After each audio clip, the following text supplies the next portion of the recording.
Hi, thank you all for being here. As you join, please enter your name and affiliation and where you're coming from into the chat if you're so moved. We'd love to know who's here and where you're coming from today. And we'll start in just a few minutes.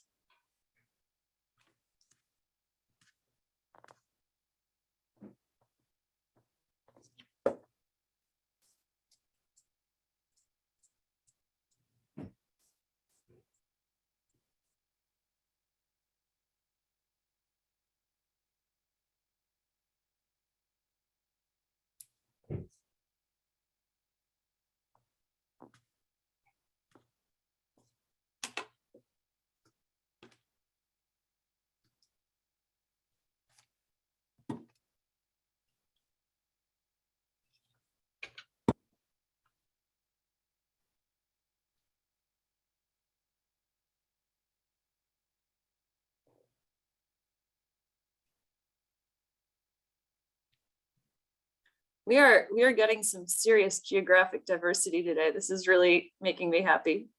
We have Pinkham Notch, New Hampshire, and Machias, Maine, which is way down east, and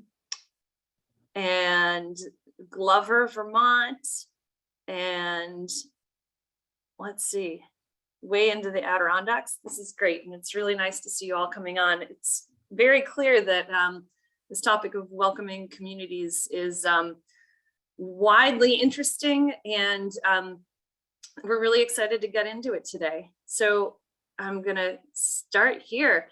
Thank you so much for joining us. My name is Maura Adams. I'm the Director of Community Investment for the Northern Forest Center. And I'm delighted to welcome you today to the fourth in our webinar series. This series together is looking to engage some common themes that are affecting the prosperity of communities in the Northern Forest and provide some concrete examples of how communities are addressing those problems. And today we're getting into something that I think everyone is feeling and sort of questioning and looking to create just a really good conversation around this issue of how we create welcoming communities, that how are communities creating an environment that makes everyone, whether it's tourists or new residents or locals, people that have been there for decades, feel comfortable and accepted. So we're going to be exploring the importance of welcoming communities and how to create them with some really wonderful leaders from around the region.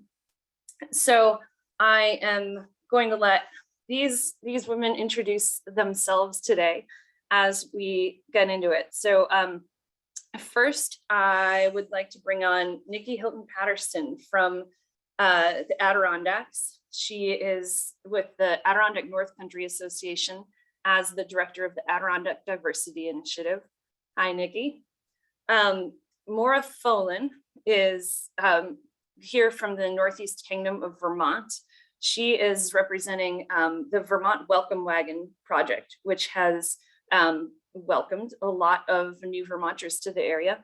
And finally, coming from Skowhegan, Maine, is Amber Lambke, founder and CEO of Maine Grains, and someone who's been very involved in her community. So I'm going to take just a second to give you a little bit of geographic acquaintance to where we are, because place matters. And there we go. So again, Saranac Lake over in the Adirondacks, Northeast Kingdom, way up in Vermont and Skowhegan, a bit west of Bangor up in Maine. So now that we have a little geographic orientation, why don't we go west to east and start with an introduction to Nikki and her story and the work she's doing in the Adirondacks. Nikki, go for it. Hi, everyone. My name is Nikki Hylton-Patterson. I'm the inaugural director for the Adirondack Diversity Initiative, which is housed at the Adirondack North Country Association. I'm very happy to be here, making as our mission at ADI is to make the Adirondacks a more welcoming and inclusive place for all residents, all citizens of New York, and residents and visitors. I come to this work from I guess a non-traditional path. I was born in Jamaica, spent a few high school years in Norway, and then returned. Felt like I had a calling when I returned to do this kind of justice work, kind of equity work from what I'd seen around the world and working with small groups. We at the Adirondack Diversity Initiative believe in two pillars, cultivation and empowerment. We empower local communities with strategies and tools to make to advocate for themselves and others. And we also cultivate. We work to cultivate an entire generation of Adirondack stewards from Black, Indigenous, and people of color communities and other minoritized folks. So that's a little bit of what we do. We bring up, most of you might know about our policing, our community policing program. You also might know about our Emerging Stewards program, where we bring up different groups to the region, and we engage them in environmental justice and the environmental concerns of the region. So that's a little bit about what we do here in the region, very tiny bit. And we'll hear a lot more about it. Thank you, Nikki. Maura.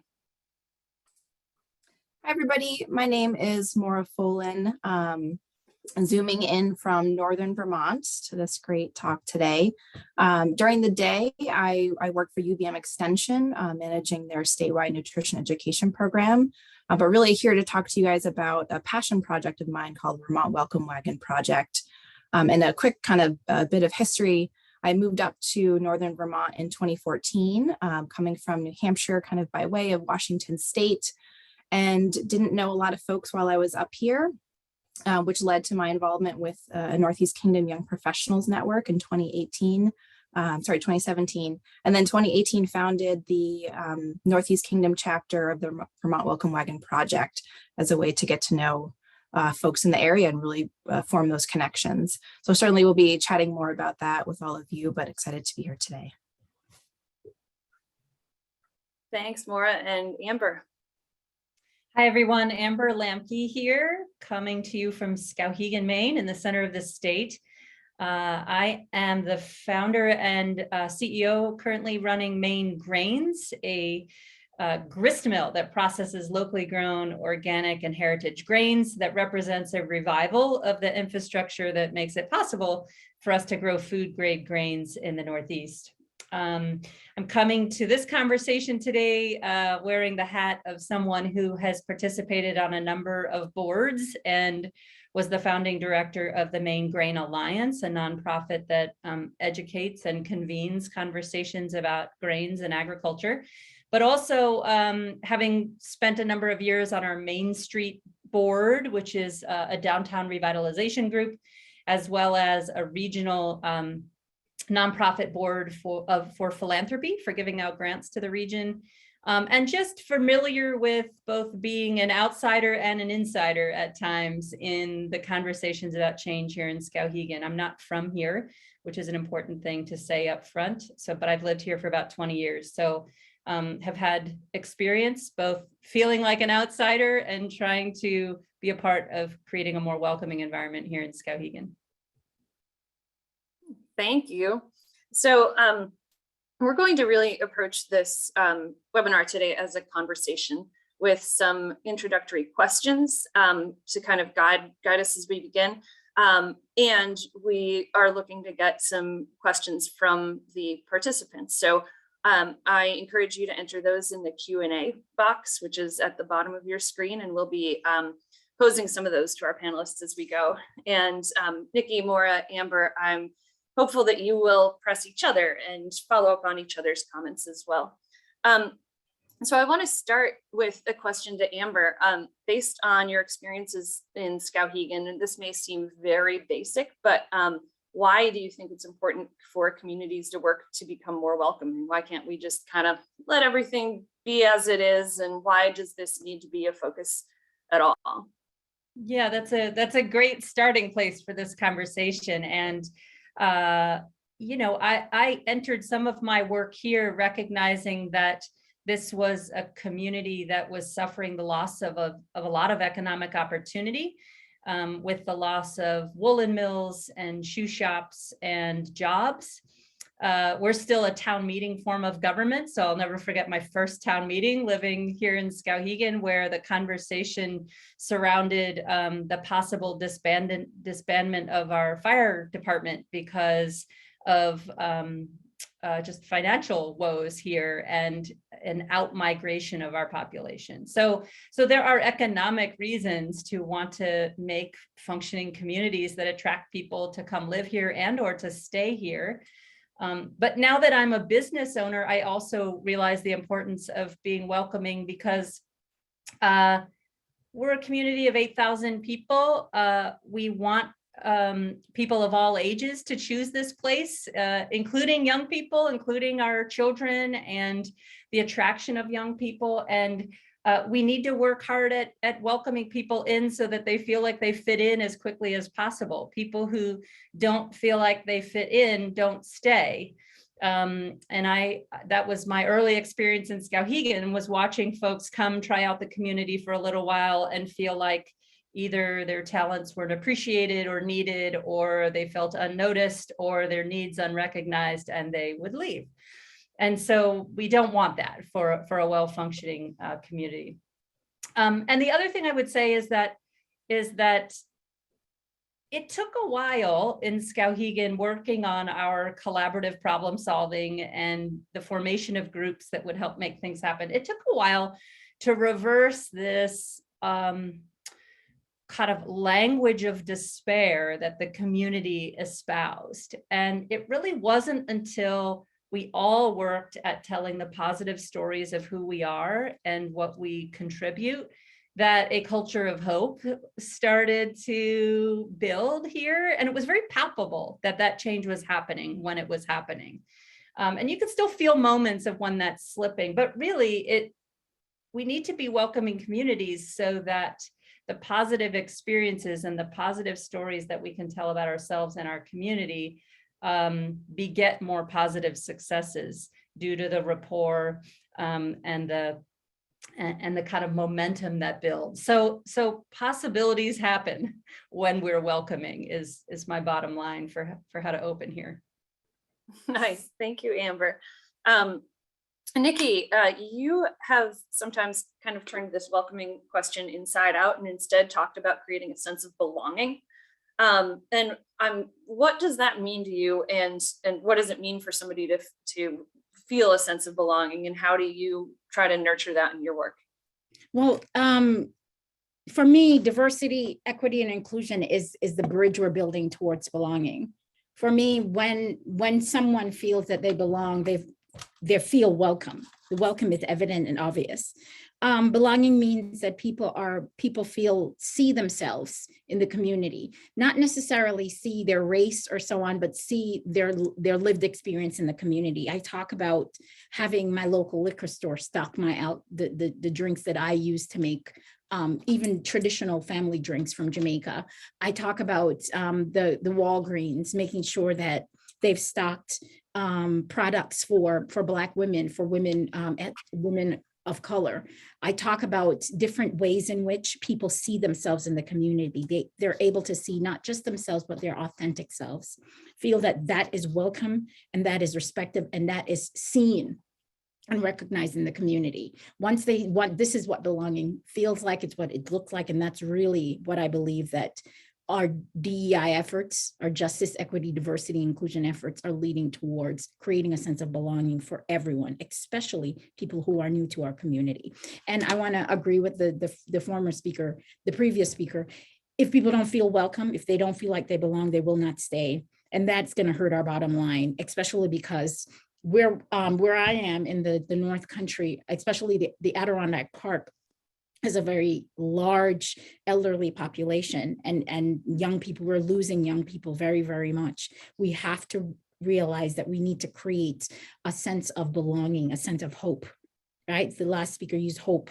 So yeah, so this is what I think needs to happen from a lens that I'm coming through. Thank you. So Maura, your project obviously takes a very, very direct approach in terms of working to literally welcome new people into the community. And I'd love you to share a little more about how that program works how it came about and what you've observed through doing that. Yeah, so the Vermont Welcome Wagon project started sometime, I forget the exact date, it might have been 2014, 2015. It was born actually in Chittenden County, which is funny when I sell it to folks because it's a pretty populous place in Vermont versus many of the other counties that are in Vermont.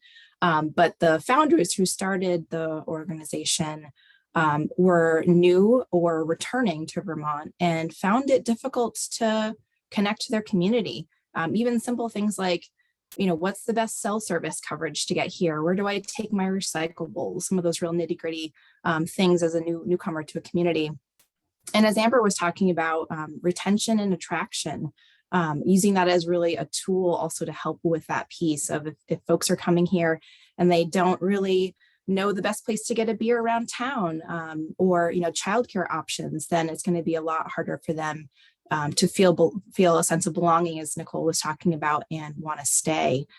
So really this program came out as a tool to help get at answering some of those issues and questions that folks had.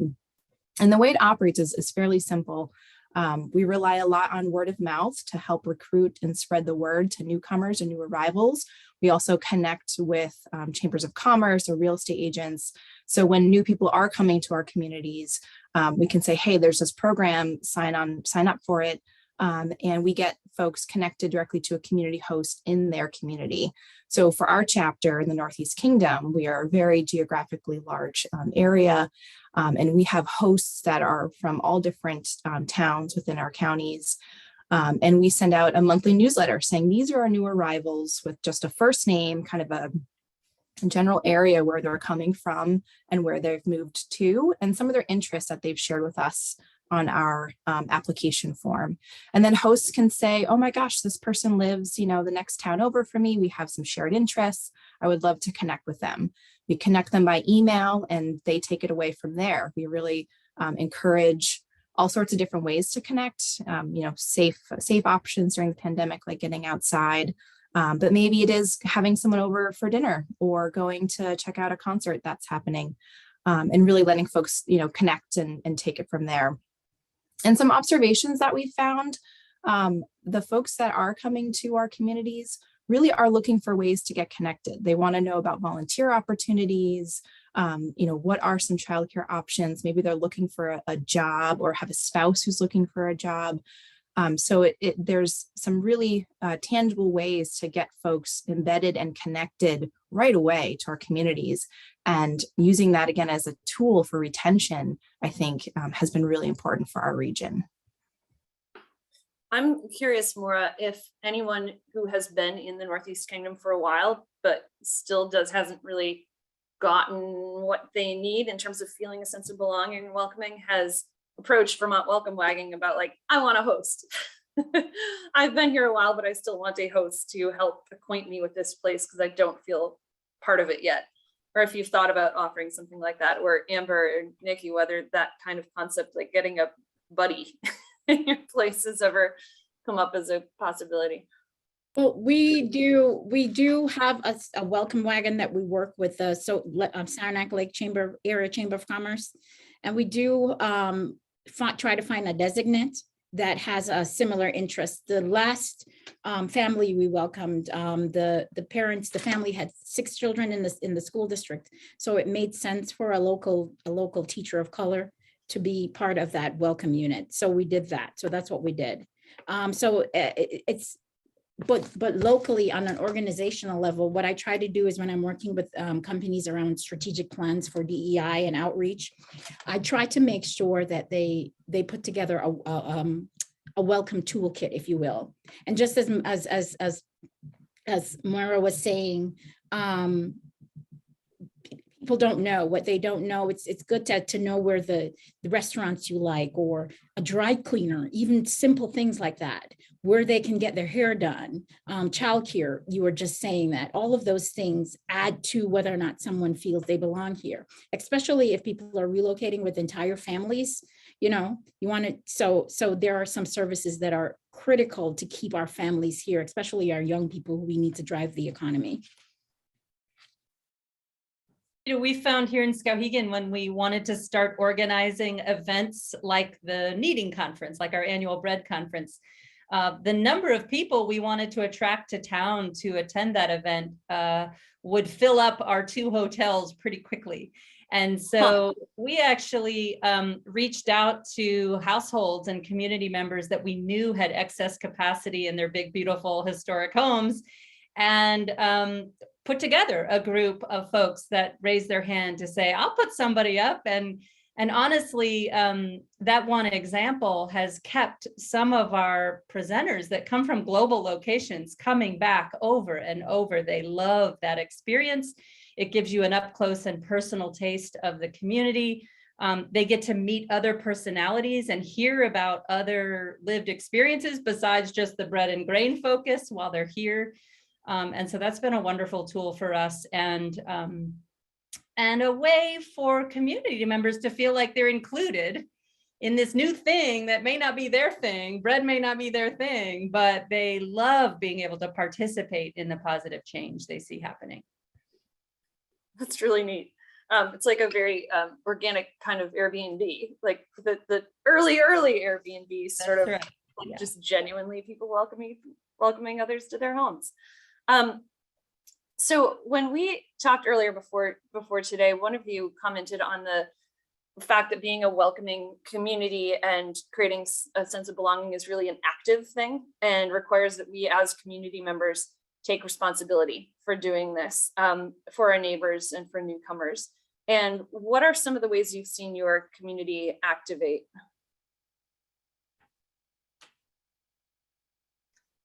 I'm happy to kick it off. I mean, I feel a responsibility anytime I've attracted a new employee to my business, or I'm married to a physician who's on a recruitment and retention committee to be able to work on attracting people to the community. I feel a sense of responsibility that they get connected, they find outlets for their interest areas as quickly as possible so that they feel a sense of belonging. So I do feel like it is an active process, not a passive process. It's not enough to know that a new individual has come to town and we hope they make it. We hope they find all the hot spots that we found when we came. It takes active engagement and being hospitable. So,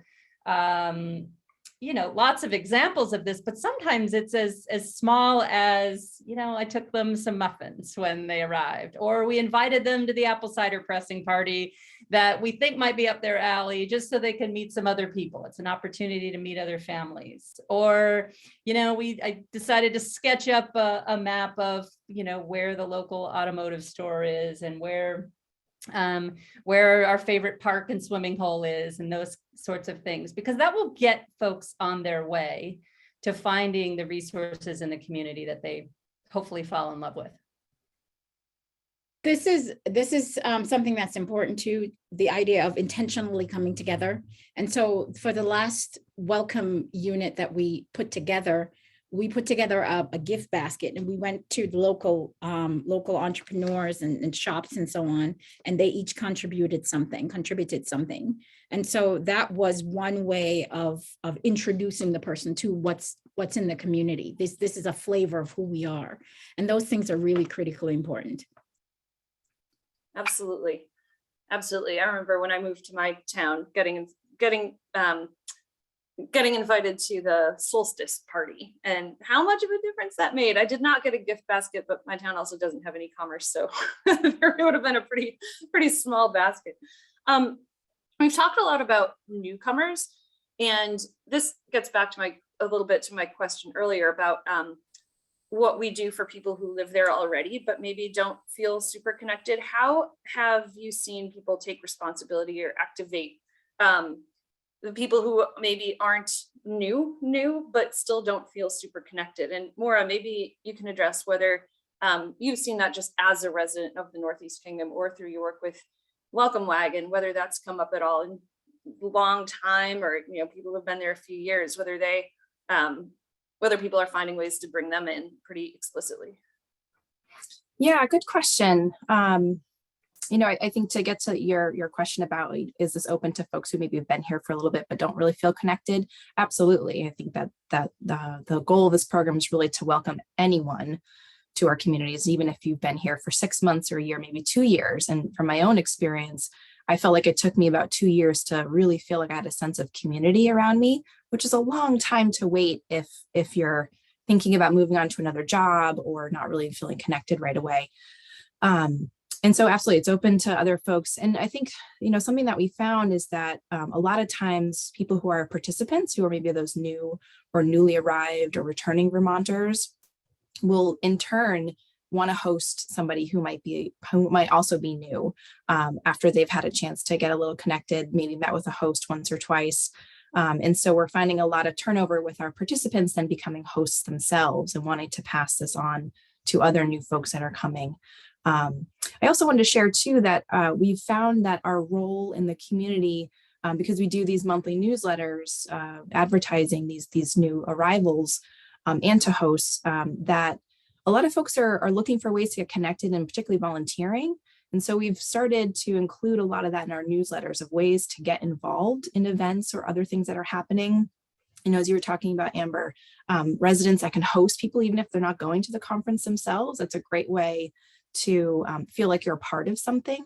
And in turn, we're trying to offer that up too, a way to feel part of our community by getting involved with something that's happening. So we found that to be a really unique service that we can provide with our newsletters, is advertising these opportunities, not only for the organizations, but just to the communities that we're serving. Yeah, it's critically important that we remember too that this region is being looked at for the refugee populations that are coming into the country. I've already received calls about housing and so on. So it's critically important that we have partners, or we tap into those affinity groups, if you will, that have already been established, because there's Friends of Refugees, and they were able to host a group of Nigerian displaced folks recently. So having a beat on who is already doing the work is really, really important, and bringing everyone together so we can coalesce around doing the work effectively, around welcoming each person to the community, because we're going to be doing that a lot. Now, also, welcoming has been hampered a little bit because of COVID. So Maire, you were just talking about 2 years to find your people. So yeah, it does. So imagine that, and imagine someone who's coming to the region for the first time. It's even exponentially harder, right? So it's good to know that there are groups that are intentional about welcoming and inclusive. They just might need strategies or resources or to be brought into a larger fold so that their work can be more effective. So you mentioned affinity groups, and this has come up with when we were preparing for this webinar as well. So could you say a little more, Nikki, about what you mean by that, how it works, and what might be some of those effective strategies for building and sustaining them and encouraging people to participate?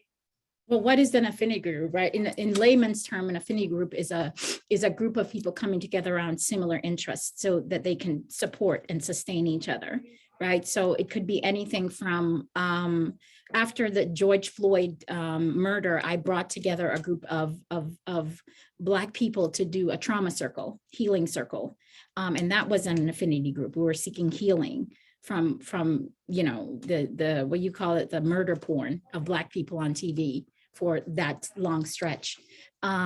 So that's one way of pulling people together, so around interests, so that you can have those resources, you can list those resources, as Maire said, for newcomers to the region. Another way of making sure that people are welcome is making sure that you're working with local employers as well. Maire talked about word of mouth. This is basically how we know that people have moved into the community, right? Unless, of course, I have a really robust core team, and often I get my information from them, right? As someone who is very, very new to the community myself, I have to be aware of that. But so word of mouth, keeping your ear to the ground to make sure that you are aware of people are coming in. Sometimes I stop people on the street. right? Remember, I'm 2 years in, so most people I don't know, but sometimes I'll stop a family on the street or so. You know, how are you doing? Are you new to the community? Things like that. Don't be afraid to walk up and greet people. Let people know this. Another thing that's very symbolic, people think it's just symbolic, is local governments hanging up banners and signs of welcome. Everywhere you see welcome. I know that when I drive into a community and I see these signs, I feel a little safer. I feel a little bit more welcome. So those things might seem symbolic, but those symbols are very powerful for people coming into your community for the first time, or for people who are there for a while. They want to see that the community is making strides to be more welcoming and inclusive of everyone. That really tips the scales a lot. Yeah, just basically putting your ear to the ground, making sure that you're connected to those affinity groups or creating affinity groups yourself, right, around welcoming and inclusion, so people can, yeah. So little things like that, making sure that you have a listing of jobs, of local jobs, just in case people come with spouses or young kids who want a job. Have a list of local jobs, have a list of local events. Maire talked about, I'm sure you have all of those things in your newsletter. Yeah, so those are just some easy accessible strategies right now that you can do. That's super helpful. Thank you. We did just see a question come into the chat. If you could put your questions into the Q&A instead of the chat, we would appreciate that. And we will come back to that question in a minute. But Nikki, you said something that struck me about symbols matter. And that relates directly to something, Amber, you talked about, where your community has grappled with the symbolism and racism embedded in an old Indian mascot. And would love for you to just talk a little bit more about the how and why of how that went in Skowhegan. Sure. So we're one of those communities who had an Indian as a town mascot, and it's taken several years to confront that issue and create change. And it's gone on for years, and I met some of you on this call for the first time around this issue when it was really boiling over in Skowhegan. And I think what I have learned through that process, we have successfully replaced our mascot in the schools and with the town with a new mascot that was derived from students themselves with a new symbol for the school. But what I learned largely as an observer sort of and community supporter of trying to see the mascot change and not engaging directly in the fight, if you will, was just that there are common themes around any major hot button conflict issue. And in this case, what you heard opponents to changing the mascot saying were things like, but we want to hold on to it as it is our way of respecting our heritage, or but it is my identity. I grew up in this school. It was my mascot, and it's going to be taken from me. Or we have a large piece of art in our town donated by Bernard Langley, which was a sculpture of a very tall Indian that's multiple stories tall, and it's in the center of our town. It was donated by Langley in the 1970s as a heritage piece honoring Skowhegan's name and geographical place, which stands for a place to watch for fish. So Skowhegan is a Native American word. And so there was a lot of confusion around what does our mascot have to do with that piece of art, and kind of inferring that the art must mean, because it's in this town, that we think that's who we are and that we're espousing that as a mascot. So there was confusion around, are those two issues different or are they one and the same? And so, you know, I like a tool that I have learned from mentors called the 5 whys, which is to get at root cause problem solving. So why does a group not want to give up the Indian mascot? Well, they say that it's part of their identity and they don't want to lose it. Well, why do they feel like it's part of their identity and they don't want to lose it? It's because they grew up in a school where this was their mascot, and they feel an association with who that is. Well, why might it be painful to lose that identity? Right? To keep digging deeper to the root cause of what could be causing this. And, one of the things that is true about this community is there's been a lot of loss stemming from industries that left here, jobs that were lost, livelihoods that were lost when the toothpick and tongue depressor factory closes, or my shoe shop job ends and isn't possible anymore. And I don't know where I'm going to go work now, and I can't provide for my family like I used to be able to. Losses that come from losing children who no longer want to stay here because there's no opportunities here. Losing the life and the opportunities you knew, because now in generational poverty, there is a cycle that is at play where there's poverty, there's hunger, there's drug addiction, there's all kinds of things that come with these kinds of losses. So it became apparent that even the mascot conversation was triggering other losses. And I know we're going to get into talking about how we have the hard conversations in communities about being welcoming and overcoming our differences. But ultimately, if we don't get at the root cause of the problem, which may be a sense of loss or a sense of despair, then the issue will just move on over to the next topic.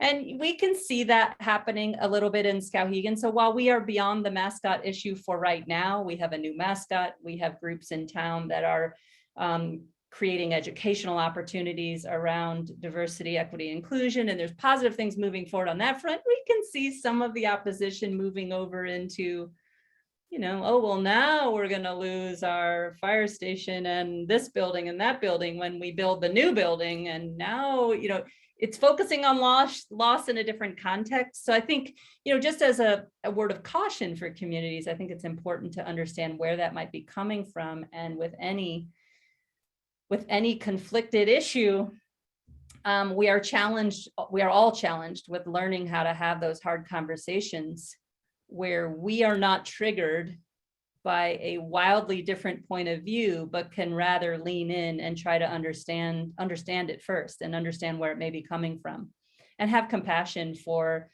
the different histories and backgrounds that we all have. We all have a very different set of lived experiences. Thank you. Maire, the Northeast Kingdom is another place where, as in the entire Northern Forest, really, where there's been a lot of change in the longtime population, a lot of poverty, a lot of economic loss, I would say, and change. And then in some parts of it, some really interesting, different new people coming in, and some who've participated in the Welcome Wagon, some who haven't. And I wonder if you've observed or heard about any cases where people are confronting that sort of the people who want to hold on to a certain way of life and have a hard time managing that loss, versus people who come in with a different expectation and who aren't part of that history but want to sort of make something new, and whether you've seen any conflict or resolution or interesting conversation come out of that. Yeah, certainly. I think we have definitely felt that tension, and me just speaking as a community member, that tension of the historical perspective of a way of life up here, and then new folks coming in with maybe the same, but maybe different ideas of what they see this place that can offer, and what they, what they want to do, I guess, with this place, this community that they're moving into. So there's definitely that tension that's there. I think to kind of put the context of the Vermont Welcome Wagon project back into that kind of fold is, we specifically do not ask any questions about political affiliations, and it's really more about your interests and who are you hoping to connect with? What would you like to do with this program? And so I think it has afforded an opportunity to get to know other community members for lots of other reasons, and get to know them without that kind of political lens. which makes it a lot easier to think down the line to have those conversations that might be more difficult because you know a person, you know where they're coming from, you have a sense maybe of their own personal history. And so I don't think there's an easy answer to that question. I think that tension is still alive and well, unfortunately, but hoping that opportunities like the Vermont Welcome Wagon Project, where folks can get to know one another as just community members living in this space that we all love and want to be in, will help eventually break down those barriers and those ties that make it an active tension. Yes, that's awesome. And so that's a partial answer to another question I had for all of you, which is that one of the core skills that I think we all need to develop as individuals and members of our respective communities is that we need to get better at having honest conversations across difference or across different perspectives. Right now in this country and in this region, a lot of that does have to do with politics and other things, but nationally, we are at a very tough place on this right now. And what advice or guidance would you offer around how we can get better at this as individuals and in our communities? Just a little easy question there. Nikki, do you want to start? I don't, but I will. Okay. No, I don't want to start. Getting better at doing. I think what we need to do is coalition building. The idea that we're working in silos because of the geopolitical terrain is really ridiculous, I think. And it's in opposition to what we're trying to do. So for me, I think the most important thing is for allies to come together, coalitions, people who are doing the same things to come together to coalesce around that, to make our efforts more pronounced, especially in a place like the Adirondack North Country where the communities are so far flung. That's really, really important because it then promotes knowledge and access to those people who need those resources and those services. Yeah, so that's one suggestion I have. Amber? Yeah, I'm happy to jump in because I feel like I'm dealing with some of this in my day-to-day as well. In my current role, I'm running a business. I'm not part of a political organization here in town, but I feel the pressure to have conversations about difficult topics with our staff on a daily basis, because it's easy to recognize that someone has a different point of view that you work with. And the easy thing is to say, we're just not going to talk about that at work. We're going to let that be whatever you want to do outside of work. And but it still surfaces in our day-to-day interactions. And I feel like it is helpful to stimulate conversations about what we have in common, rather than what we don't have in common, than what we don't share. So and even just the discovery of learning more about people and where they come from and what their lived experiences have been is humanizing, so that when it comes to an issue that we don't agree upon, it's easier to remember them as humans if you know a little bit more about their family and their children and what concerns them and what fears they have and hopes they have. And even, in the grain business, we find ourselves in the middle of having to address that part of what's caught in the middle in the conversation about the Ukraine right now is wheat. And we're all talking about the global price of wheat. And, it can be easy for people in a small rural community in Maine to feel very disconnected from what's going on across the world. And yet we have real examples of people in our community that are personally impacted by this conflict in the Ukraine. We are, as a rural access community hospital, we have a J1 visa program that brings individuals from other countries here to practice. We have practicing physicians from the Ukraine who are personally impacted by this, who have been very generous with our business and help us in various ways. And so just helping our communities see that we are a small world, we are interconnected. I I am trying to do a better job, respecting George Mitchell from Waterville, Maine, very, very much, and the role that he played in global conflicts, particularly in Ireland, and listening to him speak. I'm impressed that sometimes overcoming conflict is as simple as leaning into the next conversation that has to happen in order to get to the long-term goal of peaceful coexistence. And so just because you attempt to have a conversation that needs to end, and you need to come back to that conversation again, that is the only path to be on to more peaceful coexistence with one another. So again, I come back to leaning into those hard conversations. I'm trying to schedule those conversations into my life just to be a listener with people that I don't see eye to eye with entirely, just so that I can more deeply understand. Yeah, and that gets to your 5 whys as well, the understanding and the trying to get to the reasons. And I do think there's a bit of a difference there from what Nikki, you were saying about the people who do feel affinity for a particular view. I think what was the word you used? Just become more pronounced. Like we just need to be together and make more of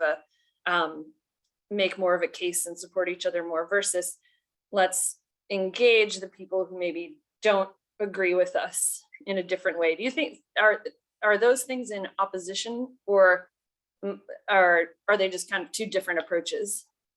It's in opposition based on how you enter the room, based on how you think about the process, right? So the 2 are not mutually exclusive. I know Amber was talking about having to navigate and negotiate differences. I know we started talking about symbols, and we've had to grapple with lawn jockeys and Confederate flags, right? While we're trying to mobilize welcoming communities.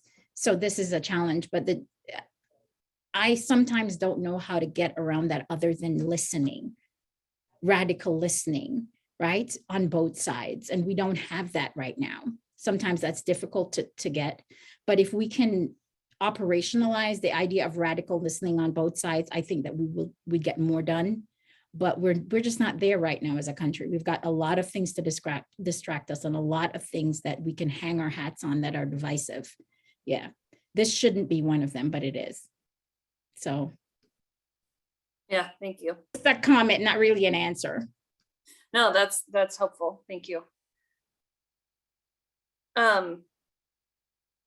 So you had talked, Nikki, about the region as being a potential home for refugees. You talked about a group of Nigerians coming to the Adirondacks, and the other day when we talked about potentially Ukrainian refugees coming to the Adirondacks. I don't know as much about refugees coming to the Northeast Kingdom, but this is, are you or any of your communities doing things specifically to kind of prepare the environment or the culture to receive diverse populations and people who are coming from a radically different background with a lot of trauma behind them? How do you prepare, just people in town to be welcoming and to those groups? And maybe Nikki, you've had the most recent experience with that. Oh, well, first of all, you have to start by you talk about how do you prepare the community?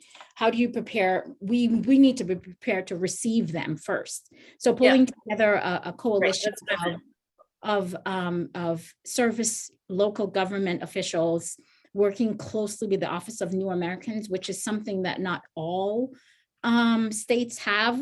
New York State has a very robust Office of New Americans that help. And so this is how we receive most of our referrals in the region. The call that I got for the Ukrainian refugees is very preliminary. So right now we've just started coalescing because we know we have challenges around housing. So we started pulling together people who can host who can provide housing for, even if it's temporary, looking at some short-term housing with hotels and motels and so on, but putting together a robust list of service people who will be there, social workers, therapists, mental health people, school district advisors, to make sure that they're coming with families, they're coming with little kids, they can be able to get into working with local government on entrepreneurship opportunities, or training workforce opportunities for people who are coming with transferable skills, things like this. So it's really a coalition effort that we've started to put together to make sure that we're attending to all of those gaps that we can attend to. The other part of the larger community being welcoming and inclusive is something that we're working on every day. But right now we need to make sure that we have all the services checked, service boxes checked when it comes to bringing new displaced persons into our community. Maura and Amber, any thoughts on that question about how you prepare the environment or the culture to receive or welcome more diverse populations or groups?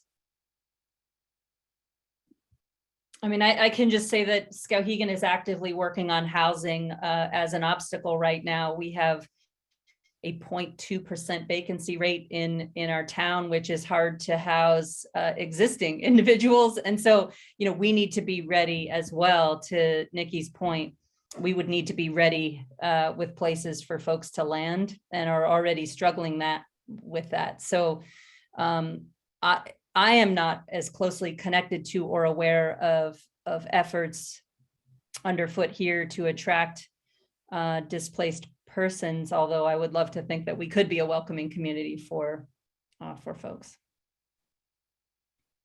Yeah, and I can share, I know Vermont is certainly doing some work around this, and I think mostly in the Chittenden County area. So as I'm not as familiar with that, I know there is some effort here to do that.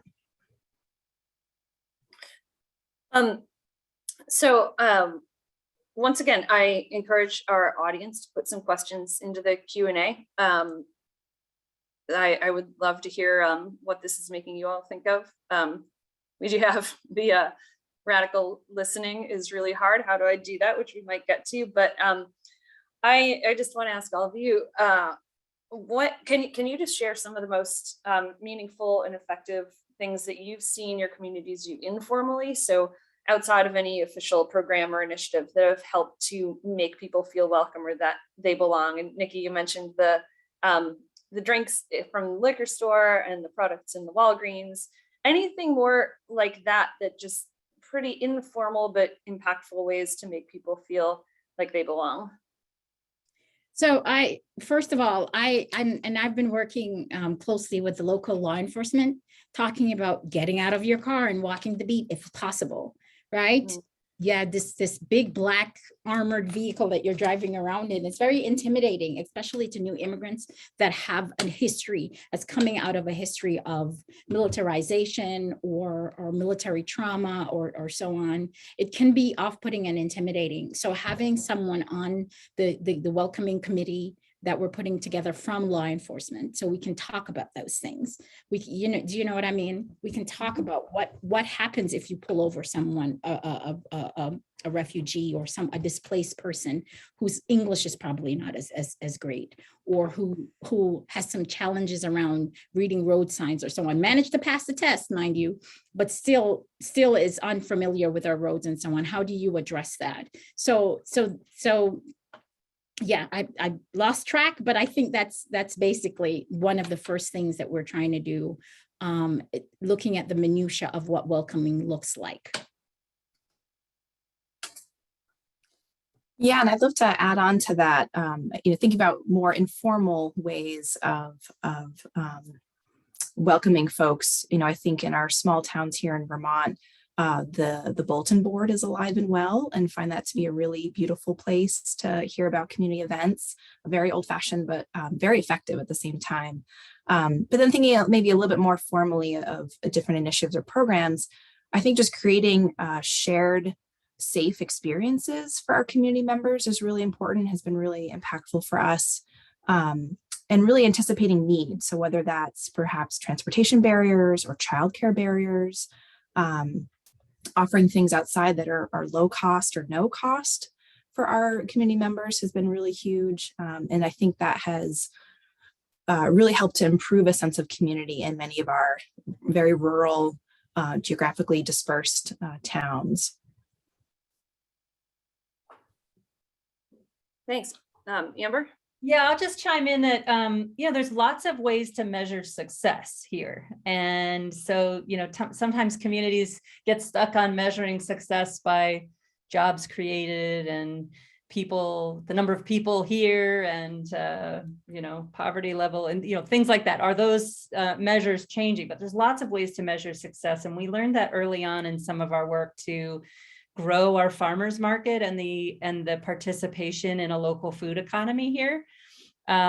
We were initially our efforts were initially met with some resistance, like, oh, I have my own garden, I probably don't need a farmer's market, or I've grown my own food for years, or Saturdays aren't convenient, or whatever. There was some pushback in the early years of trying to do this work, and ultimately, we've been very successful growing the market. And when surveyed several years in, like, what's the number one reason that is bringing you out? You're someone who said you had your own garden, but now you're here every Saturday. What brings you out? The prevailing reason that people came out to a revitalized farmers market was because it was fun, because there were fun things happening there, because there was music there, because of the increased number of conversations that they could have in a week by simply coming to the market, or I haven't seen this person in years and now I get to see them every week. We also had a young person in those years of growing the market say, she was a local, she grew up here, say, I've never come down to the market. I love what's happening down there. It's so exciting, but I've never come down because, to be quite honest, like, I don't know who all those people are. They're not the people I grew up with. I'm not really sure how to enter. I'm not really sure what it's all about. I don't know how it works. And am I welcome? And so taking that lesson of, oh, right, even people who are here may not feel welcome. Even though they admire it very much, they don't understand it yet. They need to be invited in. And so we started a line of programming to just partner with every community group we possibly could to say, hey, want to come do a demo at the market? Hey, would you like to come sing at the market?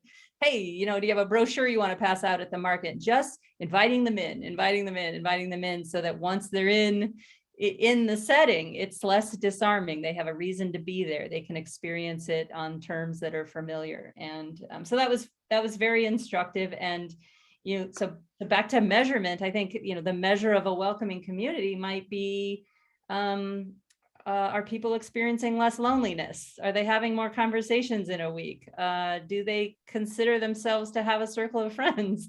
All of those things. Those are such good questions. Well, we need to contextualize. We really do need to contextualize welcome within the climate that we're doing, right? You just mentioned, Amber, loneliness. If they're connecting with COVID has been very, very hard on people's ability to connect and so on. So that using that measure might be a little skewed right now because of the circumstances, right? So we can't get a full and a lot of it might just be anecdotal right now because people are so locked away and afraid. So we need to consider that too. Do you know what I mean? And so, and especially people are tired of looking at a screen now, right? Yeah, I used to have, I used to have a Wednesday tea with my friends when COVID just started. We do a Wednesday night tea service, virtual tea service. And so, but that's no longer the case right now. People are looking for ways to get out. So yeah, so just remember, I just caution everybody to be kind to yourself now as you're measuring your success, because that has to be measured against COVID and the political economies that we're working with and through and navigating. Thank you for that reminder. I think we all appreciate that. So we do have some good questions coming in. I'm curious whether, and Maura, maybe to you first, whether there anyone in your community that you know of has gone beyond welcoming individuals and families to welcome new businesses into the community, and what's been done for that. Has a business ever applied to the Welcome Wagon? That'd be kind of interesting. Yeah, great question. Yeah, there's definitely been amazingly through the pandemic, quite a number of new businesses. And I think something that our group has tried to do, you know, and of course is all on volunteer hours, so our capacity is somewhat limited, but proactively reach out to new businesses to say, hey, you know, once we're able to get in person again, can we host an event at your space? You know, this is a little bit of the Young Professionals Network, but also a little bit for the Welcome Wagon project. We considered something like a coupon program at one point, or a deal just for our hosts and participants to going to the, you know, new coffee shop in town if there's going to be a 2-for-1 deal or something like that. So we definitely have a lot of ideas to help welcome businesses, because we find this to be a huge partnership with the Welcome Wagon and the Young Professionals Network of bringing new businesses into the fold and keeping those entrepreneurs in town. So there's definitely some efforts underfoot. You know, pandemic has really squashed a lot of our momentum, unfortunately, but I'm really excited to get back to that once we do.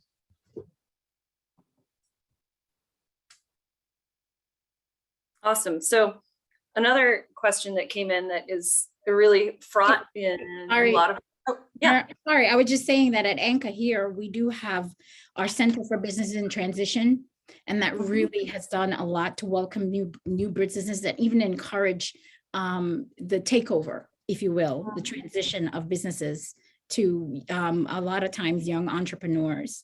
So they've been working really, really hard to be a welcoming force to new businesses that are coming in. That's awesome. Yeah. And if people aren't familiar, maybe one of my colleagues could put a link to the ANCA Center for Businesses in Transition. It's a really neat program.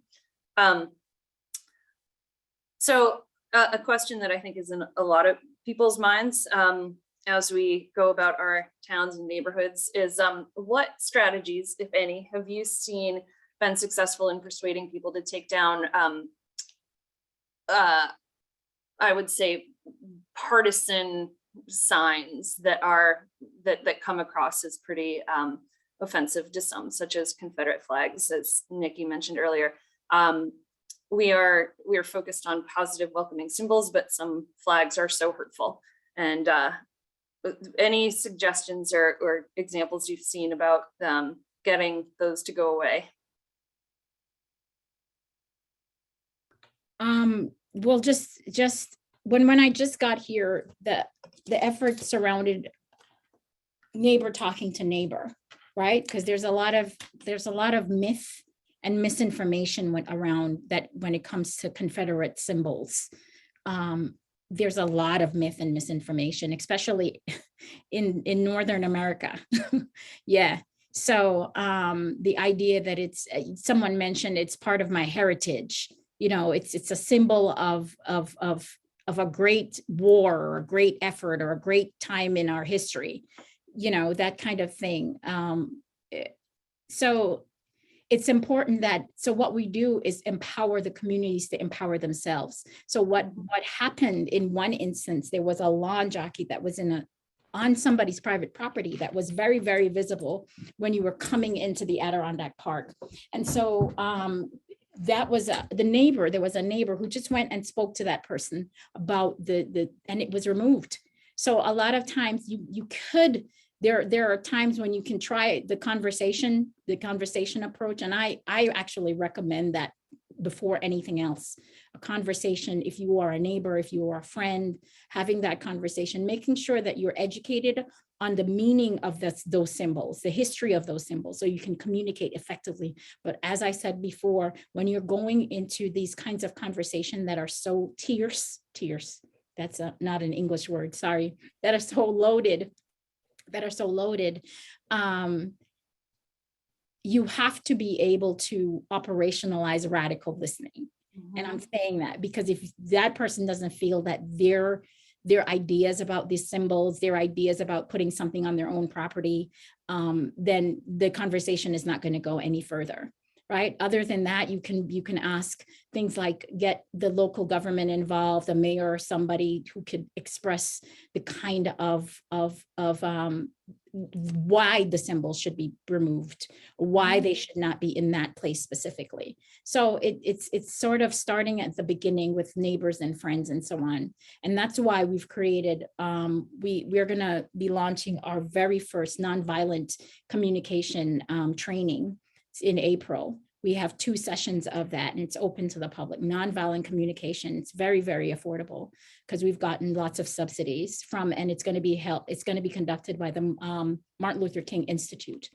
So, you know, to teach neighbors about how to radically listen, how to have those very, very difficult conversations to bring people in.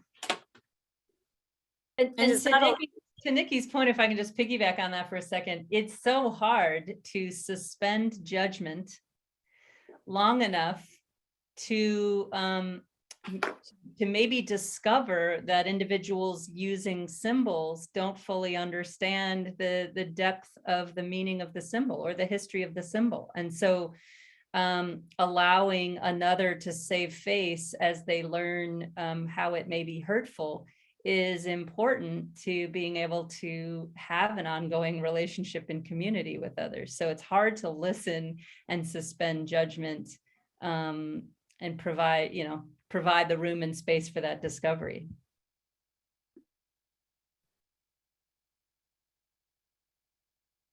Maura, any thoughts on where this has come up in the Northeast Kingdom?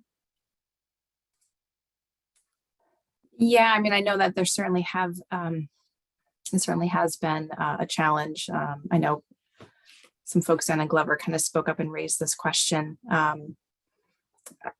can't say that I personally have much experience with changing hearts and minds, which really was what Nikki was talking about, is that one-to-one conversation to change the heart and the mind of the people that you're working with, which is a difficult task, but yeah. Yeah, it really is. So first, Nikki, we would love to, if it's possible, to share some information around your communications training. So if we could put either put a link. Yeah, put a link to the website, and you'll just follow it. You'll get to the registration page. Maybe I'll ask one of my colleagues to do that while we're here. But I think you're going to get a lot of people interested in participating. So here's a sort of a okay, so it's sort of a long question, but I'll read what this person has to say. How do you engage your extant community, which has a significant percentage of culturally limited and generally suspicious to outsiders mindset, to actively engage with and welcome newcomers? So this goes back to that, how do you have difficult questions? How do we change hearts and minds thing? He says, we are a very small community with a long history of an embedded mindset. My spouse and I have been here for 15 years, and I am a culturally diverse gay man who works for the town. The supervisor with whom I work is a well-educated and politically motivated person. I continue to advocate for inclusive actions and bigger engagement within this small community, which, thank you, that's wonderful to this individual. But back to that question, how do you engage those people with maybe culturally limited and suspicious mindset to actively engage new people who are maybe coming in with different values, or not, I won't say values, different perspectives?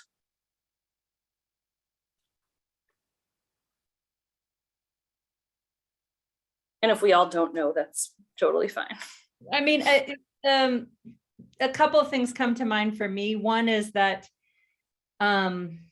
with an awareness that we, and I include myself in that, at one time was an outsider to this community, that we as outsiders may be viewed as suspicious or different or unappreciative of the sort of heritage, history, talent that's here. Like, with that recognition, I know that in some of my early work, we spent some time seeking out elders in our community and interviewing them for their stories, finding the relevant nuggets, like this person is the grandson of the last operating grist mill in this town. Prior to my idea coming along, I should know his story, right? So leaning in and saying, please tell me about this. What was going on at this time? Why did it change?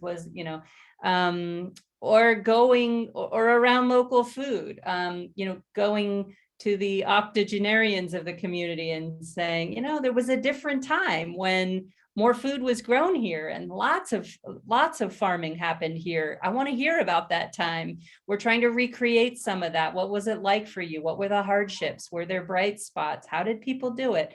But they have wonderful stories and things to share that can help our efforts. And so acknowledging that there's a history here that is and that is valuable is helpful. And then just, lastly, one other thing I would share is just a friend shared with me an article from the Stanford Social Review once, likening rural communities and these issues that we face as, attributing us to being the rural carpet weavers.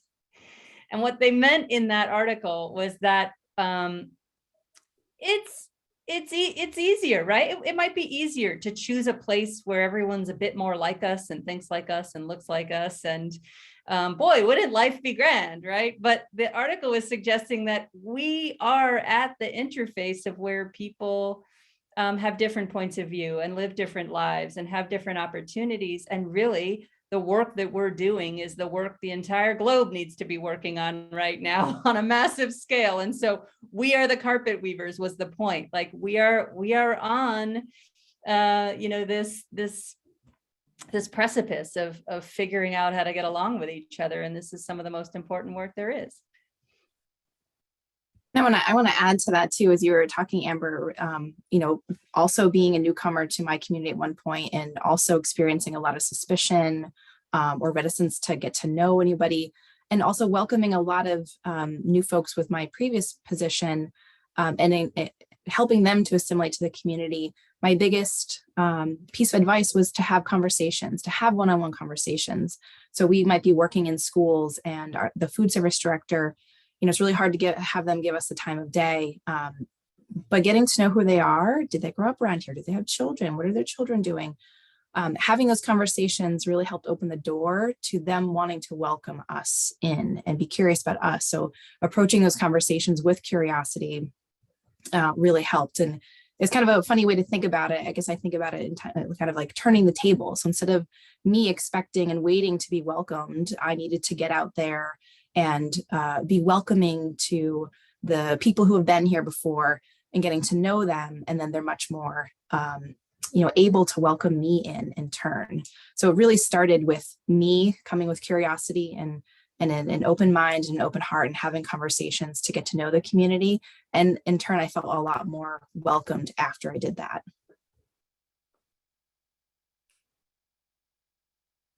Thank you. I think that's really good advice. I'm sorry, I'm looking through these good questions that are coming up. I'm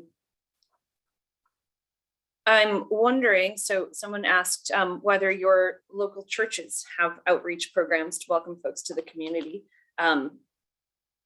Anyone know of that kind of thing going on? Not that I know of, but I know that they're part of the coalition that we're putting together to make sure that we welcome the refugee population. I know that, and I know that local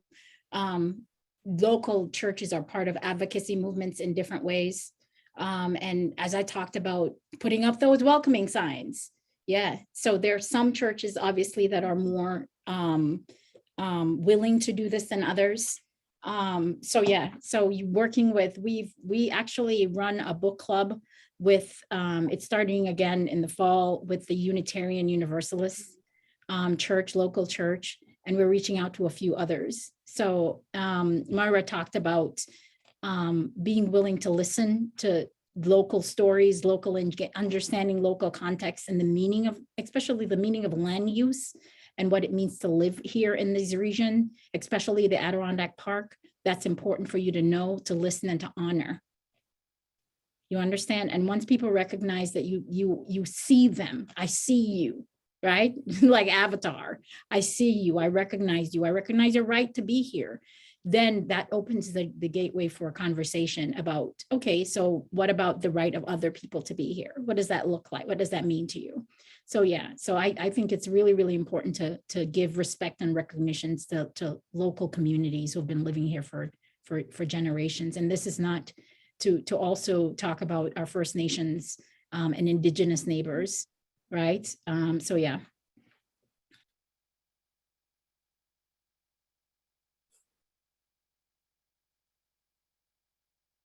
So let's see.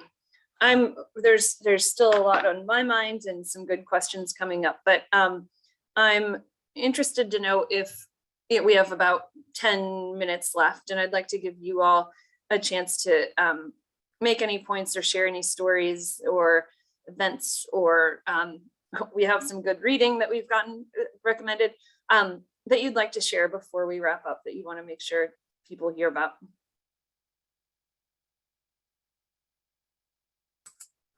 I think for all of our Vermont listeners or folks that have joined us, the Vermont Welcome Wagon project is really looking to get statewide. There's currently a few chapters around the state, but if that's something that you're interested in, either being a host or if you know of a newcomer, we'd really love for you to pass that along, because we find a lot of our referrals come from word of mouth, although we do try to connect, like I said, with real estate agents, chamber of commerces, so that they can also spread the word. But particularly if there's not a chapter in your area, then get in touch. There's from the website, I know we can share that in some of the follow-up resources. Get in touch, because this is something that we want to expand to all counties and all areas of Vermont to really welcome newcomers anywhere they are in Vermont. And I suspect you will be approached by people in other states who want to start a Maine Welcome Wagon program or a New Hampshire Welcome Wagon program. So you're doing something really great, and I do hope people share it and more people get involved. I think it's a really great service. Nikki or Amber, anything you want to add or share before we wrap up? Just thank you for the opportunity to share what we're doing, and hope people get along and join the movement to be more welcoming and inclusive. It has to be intentional. It really does. Yeah, I would just say thanks for raising this topic. And I've never been asked to be on a panel about creating a welcoming community, but it's been a great chance to reflect on what's worked well here. And the one other point I would make that I haven't made yet is just, I would encourage people to just celebrate every little success on the path to being welcoming or someone feeling welcomed.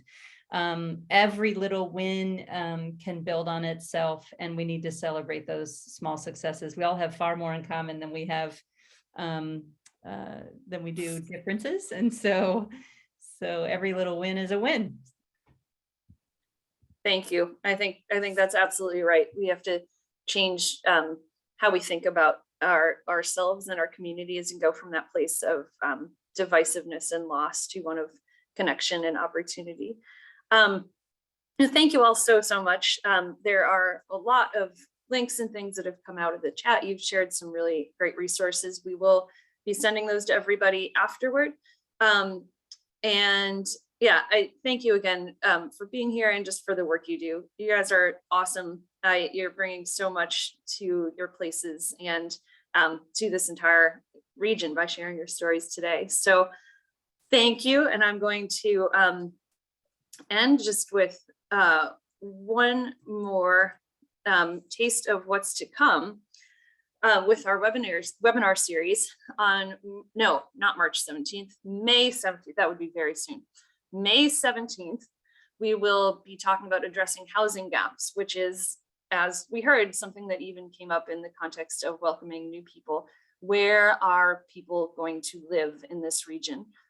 We're going to look at how this issue is being addressed in some very different markets. And I think it'll be a great conversation. You can register now, and we look forward to seeing you there. Finally, I want to thank USDA Rural Development for sponsoring this series and many other really great projects in the region. So thank you all so much for being here. and look forward to seeing you out and about in the Northern Forest. Thank you.